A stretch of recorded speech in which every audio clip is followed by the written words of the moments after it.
ವೀಕ್ಷಕರೇ, Kannada big boss season 12ರ contestant ಆದಂತಹ ರಕ್ಷಿತಾ ಶೆಟ್ಟಿ ಅವರು ಮಾಳು ಅವರ ಮುಂದೆ ಬರುವಂತಹ ಕಾಯು ಎಂಬ ಆಲ್ಬಮ್ ಸಾಂಗ್ಗೆ ಶುಭಾಶಯನ್ನು ಕೋರಿದ್ದಾರೆ. ಹೌದು ವೀಕ್ಷಕರೇ, big boss season 12ರ ಕಂಟೆಸ್ಟೆಂಟ್ಗಳಲ್ಲಿ Malu Nipnal ಹಾಗೂ ರಕ್ಷಿತಾ ಶೆಟ್ಟಿ ಅವರು ತುಂಬಾನೇ ಕ್ಲೋಸ್ ಆಗಿದ್ದರು ಅಂತಾನೆ ಹೇಳಬಹುದು. ಬಿಗ್ ಬಾಸ್ ಮನೆಯಿಂದ ಹೊರಬಂದ ನಂತರವೂ ಕೂಡ ಅವರ ಸ್ನೇಹ ಹಾಗೆ ಇದೆ ಎಂದು ಹೇಳಿದರೆ ತಪ್ಪಾಗಲಾರದು.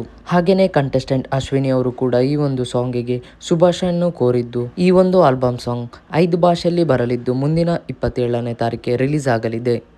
ಹಾಯ್ ಗೈಸ್ ಆ್ಯಕ್ಚುಲಿ ಎಂತ ಗೊತ್ತುಂಟ, ನಾನು ತುಂಬ ಎಕ್ಸೈಟೆಡ್ ಇದ್ದೀನಿ. ಯಾಕೆಂದರೆ ನನ್ನ ಮಾಲುವನ್ನ ನ್ಯೂ ಎಂತ ಗೊತ್ತುಂಟ, ಕುನಿ ಯುವೆ 27 ಸಾಂಗ್ ರಿಲೀಸ್ ಆಗ್ತಾ ಉಂಟು. Song ಹೆಸರುಂಟೆಗೆ okay. ಸೊ ಬೇರೆ ಬೇರೆ ಲ್ಯಾಂಗ್ವೇಜಲ್ಲಿ ಬರುತ್ತೆ, 4 ಬೇರೆ ಬೇರೆ ಲ್ಯಾಂಗ್ವೇಜಲ್ಲಿ ಕೂಡ ಬರುತ್ತೆ. ಎಲ್ಲಿ ಸಾಂಗ್ ರಿಲೀಸ್ ಆಗ್ತಾ ಉಂಟು.